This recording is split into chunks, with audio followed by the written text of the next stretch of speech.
There is a lot at stake during this session. This is a critical year for the 17 Sustainable Development Goals, and next week's SDG Summit is expected to be a highlight of the gathering. Another highlight, general debate, which will include addresses from leaders and diplomats hailing from around the globe, from small island nations to developing countries and the world's largest economies.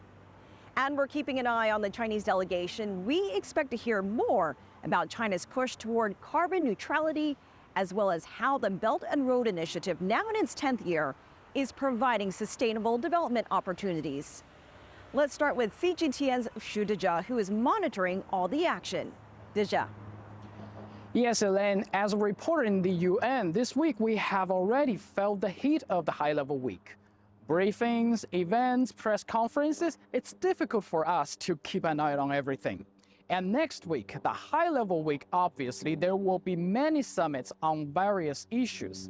High-level political forum on sustainable development, high-level dialogue on financing for development, high-level meeting on pandemic prevention, preparedness, and response, climate ambition summit, etc. Not to mention, starting from Tuesday, the general debate, where over 100 world leaders, including Ukrainian President Zelensky in person, will share their thoughts on the state of our world. But for the UN, President of the General Assembly and the Secretary General are two most important people. And this week, I got the chance to sit down with President of the General Assembly of the 78th session, Mr. Dennis Francis, to talk about priorities of his presidency. Take a listen.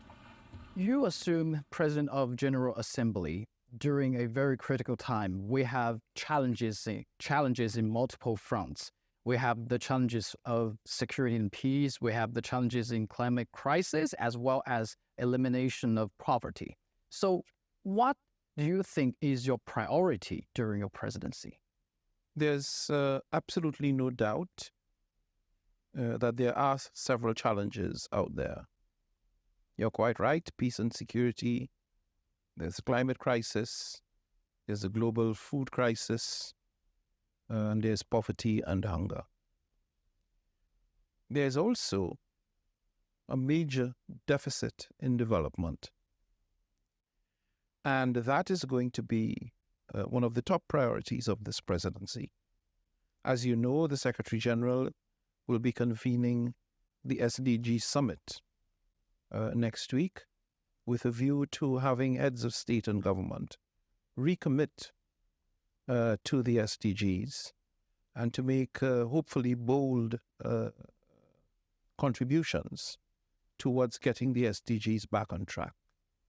There are too many people across the globe who are suffering and who need the help, the urgent help of the United Nations and of the General Assembly. And that is certainly going to figure as one of the more prominent priorities under my presidency. But, you know, I hesitate in a way to speak of priorities because there are lots of challenges out there. Peace and security is a challenge in various parts of the world. Human rights is a challenge in various parts of the world. Gender equality is a challenge in various parts of the world. What the presidency will therefore be working on is a broad agenda of issues that are in urgent need of being addressed, and that will require the contribution, the support, and the collaboration of all members of the international community in order to find workable solutions to these problems.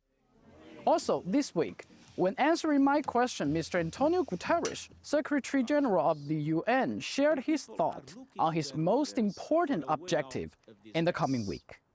What positive note do you expect for the coming weeks with world leaders gathering here? Thank you. Next week, there will be an important breakthrough in creating the conditions to rescue the Sustainable Development Goals. I'm very hopeful that the SDG Summit will indeed represent a quantum leap in the response to the dramatic failures that we have witnessed until now in relation to the implementation of the SDGs. That would be my most important objective in relation to the next week here in New York.